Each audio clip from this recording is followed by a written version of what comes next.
ఎందుకు చెప్తా బయట కానీ మీ సుట్టమాట కదా, మరి మీరు చేయించుకురా దగ్గరుండి? ఏంది ఇది? దీనికి నాకు సమాధానం చెప్పాలి. కేటీఆర్ గారు చెప్తారా? మీరు చేయించుకురా దగ్గరుండి? ఏంది ఇది? దీనికి నాకు సమాధానం చెప్పాలి. కేటీఆర్ గారు చెప్తారా? బీఆర్ఎస్ పార్టీ చెప్తుందా? కృష్ణారావు గారు చెప్తారా? దీనికి సమాధానం చెప్పాలి. ఎట్లా ఇస్తారు చేంజ్ ఆఫ్ ల్యాండ్ యూజ్? ఈ ల్యాండ్తో మాకు సంబంధమే లేదు. 5 ఎకరాలకు బీఆర్ఎస్ గవర్నమెంట్లో చేంజ్ ఆఫ్ ల్యాండ్ యూజ్ వస్తుంది. నిన్నగాక మొన్న 6 ఎకరాలకు కాంగ్రెస్ గవర్నమెంట్ కూడా అదే ల్యాండ్లో చేంజ్ ఆఫ్ ల్యాండ్ యూజ్ ఇచ్చింది. అంటే బీఆర్ఎస్ వాళ్ళు సపోర్ట్ చేసిన వ్యాపారవేత్తల్ని యాజ్ ఇట్ ఈస్గా కాంగ్రెస్ వాళ్ళు కూడా సపోర్ట్ చేస్తున్నారు. ఏంది ఇది మరి? ఎవరికి అండర్స్టాండింగ్ ఉంది? నాకుందా అండర్స్టాండింగ్? మీకుందా?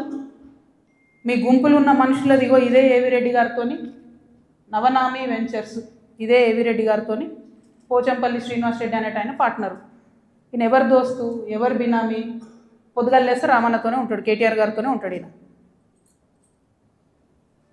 ఎవరైనా మరి మీకున్నాయా సంబంధాలు? నాకున్నాయా? పందెం కోడ్ల కేసు ఉండే శ్రీనివాస్ రెడ్డి అనేట ఆయన మీద, ఏమైనా చేసిండ్రా?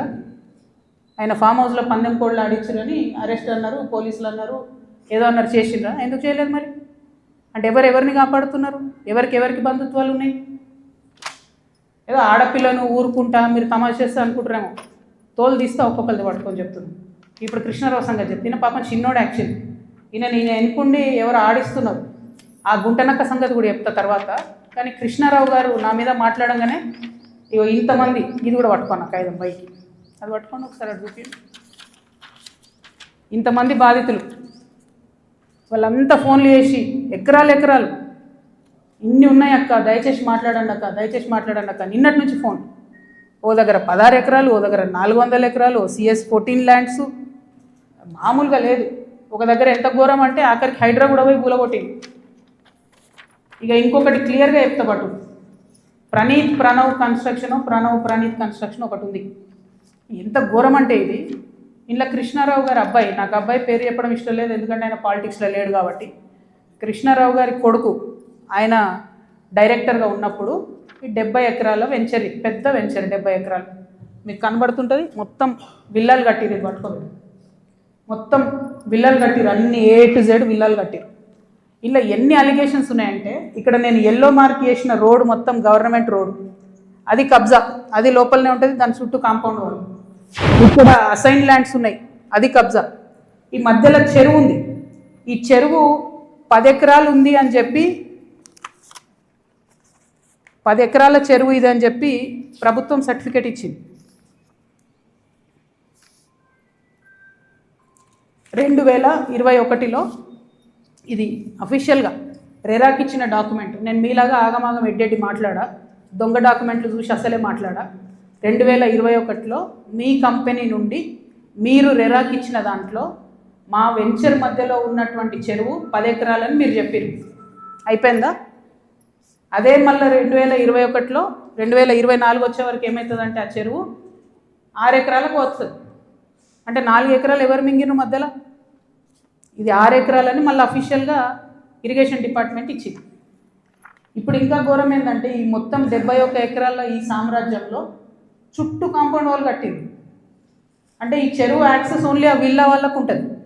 యాక్చువల్లీ అది ఊరిది చెరువు, అంటే మీ అయ్యా జాగిరా, చెరువు లోపలేసుకొని చుట్టూ కాంపౌండ్ వాల్ పట్టుకుంటే ఆ ఊరోళ్ళు వాడుకోవద్దా చెరువును? హైడ్రాకి దమ్ముంటే రేవంత్ రెడ్డి గారికి కానీ గవర్నమెంట్లో ఉన్న వ్యక్తులకి ఈ వెంచర్తో సంబంధం లేకపోతే యాక్సెస్ ఓపెన్ చేయండి, దానికి ఓపెన్ చేయండి. చెరువు మధ్యలో ఉంటుంది, చుట్టూ విల్లా, ఎక్కడికక్కడ KGF సామ్రాజ్యాలు. ఇంకొక మాట చెప్పిండు కృష్ణారావు గారు, ఏందో 307 గాజుల రామారంలో నేను ఏందో కబ్జా పెట్టినా అని చెప్పిండు. అది కబ్జా పెట్టింది నువ్వు వివేకానందే కదా, వివేకానంద గారు కదా, KP వివేకానంద.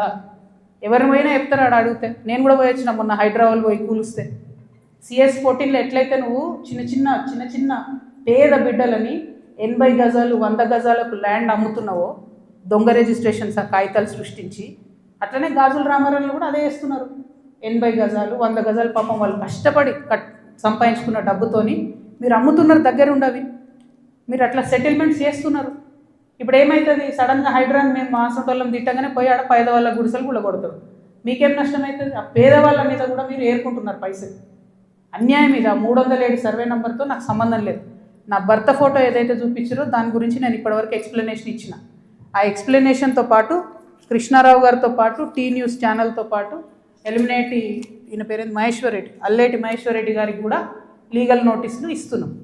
ఇంకా గమ్మత్ ఏంటంటే ఇప్పుడు ఈ చెరువు, దీని మధ్యలో ఉన్న చెరువు అని చెప్పిన కదా, ఆ చెరువు పేరు ఏంటి అంటే ఎండి ఉస్మాన్ కుంట. ఇక బీఆర్ఎస్ ప్రభుత్వంలో కేటీఆర్ గారి హయాంలో అద్భుతంగా ఏం జరిగిందంటే బోల్డని చెరువులను ప్రైవేట్ బిల్డర్స్కి డెవలప్మెంట్కి అండ్ బ్యూటిఫికేషన్ కానీ ఇచ్చారు. ఇలా కొన్ని జెన్యూన్ ఉన్నాయి, మంచినే వాళ్ళు పాపం బ్యూటిఫికేషన్ చేసారు సిఎస్ఆర్ కింద. చాలా మటుకు ఎట్లున్నాయంటే ఇప్పుడు ఈ ఎవరైతే ప్రణీత్ బిల్డర్స్ ఉన్నారో, ఆ ఫోటో పట్టు, ఆ మొత్తం 71 ఎకరాలు కట్టినటువంటి ప్రణీత్ బిల్డర్కే ఈ ఉస్మాన్ కుంట చెరువు డెవలప్మెంట్కి ఇచ్చారు. ఇస్తే ఆయన ఏం చేసిండు, దాన్ని డెవలప్ చేసి ఊరోళ్ళకి ఇవ్వకుండా డెవలప్ చేసి అందులో 4 ఎకరాలు మింగి ఆ 4 ఎకరాలలో 8 విల్లాలు కట్టి చుట్టూ కాంపౌండ్ వాల్ పెట్టి జనంకి అవకాశం లేకుండా చేసారు. అంటే నీకు డెవలప్మెంట్ కనిస్తే నువ్వు మింగేసినావు. అందులో నీ కొడుకే డైరెక్టర్ ఉన్నాడు కృష్ణారావు గారు. మరి సమాధానం ఇప్పుడు చెప్పు, ఏం చెప్తావు నాకు అర్థం కాదు. ఏదో నిన్నటి నుంచి తమాషా చేస్తున్నట్టు జాగృతలు దాడి చేస్తారు గీడి చేస్తారని. మాకు అట్లాంటి ఆలోచన ఏం లేదు. మేము మీ మీద దాడి చేసేంత పెద్ద వ్యక్తి మీరు కాదు. ఫస్ట్ థింగ్ వదిలేసేయండి, మీ మీద దాడి చేసే అవసరమే లేదు. మీ ఎన్నుకో గుంటనక్క ఉంది చూసినావా, వాళ్ళని మాత్రం వదిలిపెట్టండి. ఆ గుంటనక్కకి చెప్తున్నాయి ఇప్పుడు ఇనమని. ఆ గుంటనక్క ఇంటుంటాడు, ప్రెస్ మీట్ నాకు తెలుసు. సియాట్ ల్యాండ్స్ ఉండే, దాన్ని తర్వాత ఏం చేసిండ్రు, సెయింట్ గోబెన్ అనే కంపెనీకి ఇచ్చిర్రు 70 ఎకరాలు. దాని తర్వాత ఏం చేసిర్రు, ఈ గుంటనక్క రికమెండ్ చేస్తే మన BRS government favourite builder Vasavi ఉన్నాడు కదా, ఆ వాసవి బిల్డర్కే ఇచ్చిర్రు. అయితే ఒక అధికారి దానిలో చాలా కీలక పాత్ర. ఆ అధికారి ఇప్పుడు ఈ గవర్నమెంట్లో కూడా కీలకంగా ఉన్నాడు. కానీ ఖచ్చితంగా ఆ సెయింట్ గోబెన్ ల్యాండ్కి సంబంధించి ఆ అధికారి పేరు, నేను చెప్పే గుంటనక్క గారి పేరు 2 కలిపి నేనే ఇస్తాను. విజిలెన్స్కి ఇస్తా, ఈడీకి ఇస్తా, సిబిఐకి ఇస్తా. ఇక చూసుకోరు, ఏం చేసుకుంటారో వేసుకో. నేను మీలాగా ఫాల్తు అలిగేషన్స్ చేయను. నా భర్త ప్రైవేట్ ల్యాండ్లో వ్యాపారం చేసిండు. ఏ రియల్ ఎస్టేట్లో ఉన్న వ్యక్తి అయినా చేస్తాడు. మేమెన్నడూ ప్రభుత్వ భూమి జోలికి పోలేదు. ప్రభుత్వానికి ప్రజలకు నష్టమయ్యే ₹1 పని కూడా మేము చేయలేదు. మీరు అనవసరంగా లేనిపోయిన అలిగేషన్స్ నా మీద వేసి ఈమె ఏదో జనం బాట పేరుతో జనంలో పోతుంది, ఈమెను డిస్టర్బ్ చేద్దాం, మైండ్ ఖరాబ్ చేద్దాం అనే ఆలోచనలు పెట్టుకుంటే మాత్రం నేను చూస్తూ ఊరుకోను. ఇవాళ జవాబు ఎందుకు ఇస్తున్నా అంటే నేను మీలాగా వెన్ను చూపించి పారిపోయే వ్యక్తిని కాదు. నా మీద వచ్చిన అలిగేషన్కి అవుట్ రైట్గా సమాధానం చెప్పే వ్యక్తిని. నా జాగృతి కార్యకర్తలందరికీ కూడా, తెలంగాణ ప్రజలందరికీ కూడా నేను క్లారిటీగా చెప్తున్నాను. 10 ఏళ్ళ బీఆర్ఎస్ పాలనలో నాకు ఏ దాంతో కూడా సంబంధం లేదు. నన్ను నిజామాబాద్ వరకు పరిమితం చేసిండ్రు. 5 ఏళ్ళే నేను యాక్చువల్గా ఉన్నది పవర్లో. ఆ 5 ఏళ్ళు ఎంపీగా ఉన్నప్పుడు ఢిల్లీ, నిజామాబాద్, హైదరాబాద్. నా మొత్తం ట్విట్టర్ చూసుకోండి, నా క్యాలెండర్ చూసుకోండి. ఇప్పుడు ఎట్లయితే జనం బాట పేరు పెట్టుకొని ప్రతిరోజు తిరుగుతున్నానో అప్పుడు కూడా నేను మన ఊరు మన ఎంపీ పేరుతో నిరంతరం ప్రజల మధ్యలో ఉన్నా. పైరవేలు చేసుకోలే నేను ఎప్పుడు. నేను చాలా గర్వంగా ఫీల్ అయినా. నేను తెలంగాణ నుండి మొదటి ఎంపీగా పార్లమెంట్కి పోయినా. కొట్లాడుతుంటే మీ పిచ్చిలేసినట్టు గంటలు ఒరుతుంటే మీ పార్లమెంట్లో ఎంత ఫైట్ చేసినాం స్టేట్ కోసం. మీరేమో మేము ఆడ ఢిల్లీలో కొట్లాడుతుంటే ఇక్కడ ఏసీ ఆఫీస్లా ఉండి పందికొప్పుల్లాగా కేసీఆర్ గారు నీడనే ఏరి ప్రజల సొమ్ము తిన్నది కాకుండా ఉల్టా నా మీద వెకిలి ప్రయత్నాలు వేస్తే మాత్రం ఒక్కొక్కరిది కాళ్ళు ఇరగొడతా చెప్తున్నాను. నాకు ఇట్లాంటి భాష మాట్లాడడం ఇష్టం ఉండదు. ఇవాళ మాట్లాడక తప్పని పరిస్థితి అవుతుంది. లేనిపోని అంటగట్టకండి. 10 ఏళ్లలో ఎన్నడూ ఎవరు గవర్నమెంట్లో నా భర్త పేరు వినలేదు. ఇవాళ మీరు ఆయన మీద అలిగేషన్ చేస్తున్నారు. ఆయన ఫోన్ ట్యాప్ చేస్తారు, సిగ్గుండాలి. ఇంటర్లో ఫోన్ ట్యాప్ చేస్తారు, ఇటువంటి వెధవ ప్రచారాలు చేస్తారు. ఇంకా కళ్ళు చల్లబడతలేవా మీకు? పార్టీలకి నిలగొట్టరు కదరా బయటికి. ఇంకేంది? నేను ఊరుకునేదాన్ని కాదు బిడ్డ, చెప్తున్నా. ఇప్పుడే మొదలుపెట్టినా. మీరు సెయింట్ గోబెన్ సంగతి చెప్పండి. వాసవికి ఇచ్చినటువంటి 100 భూములు ఉన్నాయి. ఇవాళ గవర్నమెంట్ని, కాంగ్రెస్ గవర్నమెంట్ అంటున్నారు కదా మీరు, హిల్ట్ పాలసీ పెట్టి దారాదత్తం చేస్తున్నారని. దానికి కిటికీలు తెరిచింది ఎవరు? దానికి బీజం వేసింది ఎవరు? డిస్టిలరీ భూములు అమ్మినరా? లీజుకి ఇచ్చిన భూములు. లీజుకి ఇచ్చిన భూములలో ప్రజలకు డబుల్ బెడ్రూమ్ ఇండ్లు కట్టియాలి, హాస్పిటల్ కట్టాలి, స్కూళ్ళు కట్టాలి. ఇండస్ట్రీ తీసేస్తే ప్రైవేట్ వ్యక్తులకు ఎట్లా అమ్మిండ్రు? దాని మీద సంతకం పెట్టింది ఎవరు? కేటీఆర్ గారు కాదా?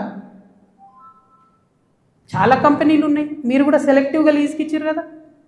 మీరు కిటికీలు తెరిచిర్రు, ఈ గవర్నమెంట్ దర్వాజాలు తెరిచిర్రు దోసుకొని తినండి అని చెప్పి. జనానికి మాత్రం ఏం చేయకండి. హాస్పిటల్ కట్టకండి, స్కూళ్ళు కట్టకండి. ఎవడన్నా నా సొంతోడు అడిగితే మా మీద ఉల్టా అలిగేషన్ ఇవ్వండి.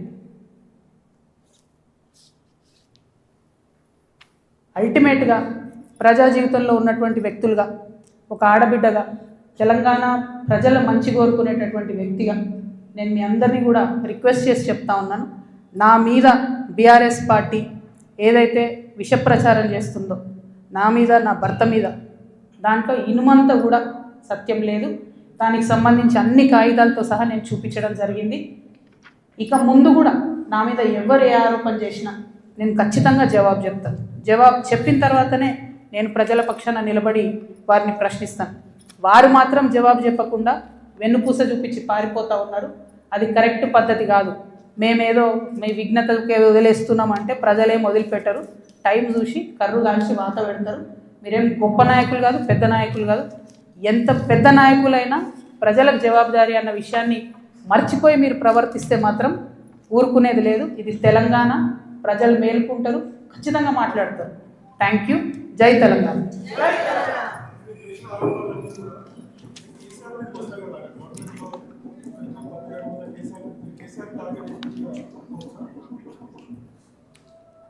చూడు బ్రదర్, చాలా మిస్టేక్స్ జరిగినాయి బీఆర్ఎస్ గవర్నమెంట్లో. ఆ విషయాలన్నీ ఇప్పుడు నేను జనంబాటలో తిరుగుతుంటే ప్రజలు వచ్చి నాకు చెప్పేటటువంటి దాంతో, వాళ్ళు ఇస్తున్నటువంటి విజ్ఞప్తులతోనే అర్థమవుతుంది. నేను మళ్ళీ చెప్తున్నా, ఎంత పెద్ద నాయకుడైనా ప్రజలకే జవాబుదారి. 100కి 100% ప్రభుత్వం నుండి లీజుకి ఇచ్చినటువంటి ఇండస్ట్రియల్ ల్యాండ్స్ సెలెక్టివ్గా వ్యాపారవేత్తల కోసం బీఆర్ఎస్ గవర్నమెంట్లో సంతకాలు పెట్టి మరి ఆనాడే ప్రైవేట్ వ్యక్తులకు దారాదత్తం చేసి, ఆ సంతకాలు పెట్టింది ఎవరు, పెట్టించడం వెనుకుందెవరు, అది time has to decide. Congress government ఏంది, చాలా ఆరోపణలు చేస్తున్నారు. రేవంత్ రెడ్డి గారు అయితే చాలా ఏమంటారు, రేపు పొద్దుగాలనే నేను వీళ్ళందరినీ జైలు వేస్తా అన్నట్టు ఏదో బీఆర్ఎస్ అంతా అవినీతిమయమని చిత్రీకరించి వచ్చారు. ఆయన ఎక్కడ ఏం చేయట్లేదు. ఎందుకు చేయట్లేదు? బీఆర్ఎస్ వాళ్ళు వేసినటువంటి దొంగదారులను కాంగ్రెస్ రహదారులుగా మారుస్తున్నారు. వాళ్ళు ఎవరైతే ప్రైవేట్ వ్యక్తులకు ఇచ్చిరో మళ్ళీ అదే కంపెనీలతో వీళ్ళు అండర్స్టాండింగ్ పెట్టుకుంటారు, వాళ్ళతో మాట్లాడతారు. అంటే రేవంత్ రెడ్డి గారి పరిస్థితి ఇప్పుడు ఎట్లుందంటే, అప్పుడే కప్పని తిన్న పాము ఎట్లుంటుంది, కడుపు నిండింది, నేను సీఎం అయినా, అవినీతి అయితే నాకేంది, రాష్ట్రం ఎటు పోతే నాకేంది, వాగ్దానాలు ఎటు పోతే నాకేంది అని చెప్పి ఆయన సైలెంట్గా ఉన్నాడు. ఆయనకి ఈ బీఆర్ఎస్ పార్టీలో జరిగినటువంటి వ్యాపార లావాదేవీలకి అవుట్ రైట్గా సంబంధం ఉంది కాబట్టి వాళ్ళు సైలెంట్గా ఉంటారు. So let time decide. ఎప్పుడన్నా ఎవరైనా ఎంక్వైరీ చేస్తే డిసైడ్ అయితే చూద్దాం. ఏమీ కాకపోతే నాకెప్పుడో ఒకసారి టైం వస్తుంది కదా, దేవుడు దయ ఉంటే నేను ముఖ్యమంత్రి అయితే కదా ఒకనాడు. ఆనాడు మాత్రం 2014 నుండి 2014 తెలంగాణ వచ్చినప్పటి నుండి ఇప్పటి వరకు అన్ని అన్యాయాల మీద నేను మాత్రం ఆరాధిస్తాను. ఎందుకంటే ఎవరు వచ్చి బయటకు వచ్చి మాట్లాడినా వాళ్ళని దబాయించాలి, వాళ్ళ మీద ఒక కేసు వేయాలి, వారిని ఏదో అనాలి, బురద జల్లాలి అని అంటే కుదరదు. నేను అట్లా ఊరుకునే వ్యక్తిని కాదు. నేను తప్పు చేస్తే నేను క్షమాపణ అడుగుతాను. నేను కోరిన క్షమాపణ జనం బాటలో ముందుకెళ్ళినప్పుడు. ఎందుకు కోరిన క్షమాపణ? నేను అదే గవర్నమెంట్లో ఉండి అమరవీరుల కుటుంబాల కోసం గట్టి కొట్లాడాల్సిందే అని నాకు మనసుకు అనిపించింది కాబట్టి నేను క్షమాపణ అడిగిన. ఉద్యమకారులను కేవలం నా ప్రాంతంలో చూసుకున్నా కానీ వేరే దగ్గర చూసుకోలేకపోయినా అనే ఉద్దేశంతో క్షమాపణ కోరిన. నేను అట్లే చెప్తున్నా, నేను తప్పు చేస్తే ప్రజలకే చెప్తారే తప్పు చేసినారా భయ్ సారీ అని. నేను తప్పు చేయలే, అందుకే ధైర్యంగా చెప్తాను నేను తప్పు చేయలే. అయినా సరే నా మీద ఏదో బుర్ర జల్లాలి అంటే ఊరుకోను. భగవంతుడు నాకు అవకాశం ఇచ్చినప్పుడు మాత్రం అన్ని బండారాలు కూడా బయటికి తీస్తాను. నేనేడా టార్గెట్ చేసిన భయ్? ఇప్పుడు నేను నిన్ను కొడితే నువ్వు నన్ను కొట్టవా చెప్పు? వాళ్ళు నన్ను టార్గెట్ చేస్తే నేనేం చేయాలి మరి? నేను ఊరుకోవాలన్నా? నేనైతే గాంధీ తాతను కాదు, నేను అస్సలే మంచిదని కాదు నేను చెప్తున్నాను. నేను కేసీఆర్ గారు అంతా ఓపిక నాకు లేదు, అస్సలే మంచిదని కాదు. నేను ఊరుకోను. నన్ను కొడితే 2 కొడతా ఉల్టా. ఎందుకంటే నా తప్పు లేకుండా కొడుతున్నారు, నా తప్పు లేకుండా మాట్లాడుతున్నారు. అది కరెక్ట్ కాదు కదా. ఏం రోగం చెప్పు? నేను ఏమంటున్నా? నేను జనంలో పోతున్నా, పిచ్చిలేసినట్టు పొద్దు నుండి రాత్రి వరకు ఎందుకు తిరుగుతున్నా నేను? ఐ వాంట్ టు అండర్స్టాండ్ ఏం జరిగింది. 10 ఏళ్ళు బీఆర్ఎస్లో, 2 ఏళ్ళు కాంగ్రెస్లో ఏం జరగలే. నిన్న పోయినాం, ఆ నల్ల నీళ్ళు అది ఎంత బాధ అనిపించింది చూస్తే. ట్యాప్లో డ్రైనేజ్ వాటర్ వస్తాయని ఇప్పటికి కూడా హైదరాబాద్ మహానగరంలో ఇంకా అంత అందమైన నగరానికి కేటీఆర్ గారు నేను ఇట్లా చేసినా అని, ఇప్పుడు రేవంత్ రెడ్డి గారు గ్లోబల్ సమిట్ పెట్టి నేను ఇట్లా చేసినా అని ఏం లాభం చెప్పు? ఆడబిడ్డలకు ఒక డెలివరీ హాస్పిటల్ ఉండదు, నల్లలో మోరు నీళ్ళు వస్తాయి, ఇదో మహానగరం, దీనికి సంతోషపడాలి. ఎవరొకరు అడగాలి కదా. అడిగితే కేసులు, అడిగితే లొల్లి, ఇంతే. ఏం భయపడేదాన్ని కాదు నేను. ముందుకే పోతా, వెనుకకైతే పోయేది లేదు. వస్తే లొల్లెందుకుంటుండేనే? 5 ఏళ్ళు నన్ను ఓడగొట్టి ఇంట్లోనే కూర్చోబెట్టిరు కదా. వద్దంటే బలవంతంగా ఎమ్మెల్సీ ఇచ్చిర్రు. నేను అప్పటి కూడా అడిగిన, నాకు ఎంపీ క్యాండిడేట్గా నన్ను డిక్లేర్ చేయండి, నేను ప్రజల మధ్యలో ఎక్కడైతే ఓడిపోయినా అక్కడే ప్రజల ప్రేమను గెలుచుకుంటా అని చెప్పిన. అవకాశం ఇవ్వలే, నాకు తిరగనీయలే. మా కాన్స్టిట్యున్సీలో కూడా ప్రతి ఎమ్మెల్యేను ఎవరో ఒకరు మేనేజ్ చేసుడు, వాళ్ళు నాకు ఎక్కడికక్కడ కాళ్ళల్లో కట్టెలు పెట్టుడు, కాన్స్టిట్యున్సీ నుంచి ఎవరైనా వచ్చి కలిస్తే బెదిరించుడు. నువ్వు ఎట్లా కలుస్తావు, అక్కతో నీకేం పని?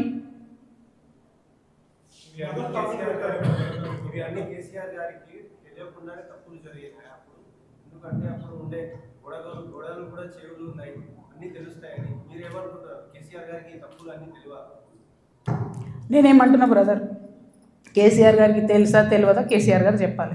ఇప్పుడు వీళ్ళందరూ ఏంటంటే మేమందరం చాలా పెద్దవాళ్ళము, కవిత మా మీద ఆరోపణలు చేస్తే కూడా మేము రిప్లై ఇవ్వకపోయినా ప్రజలు చూస్తలేరు అనుకుంటారు.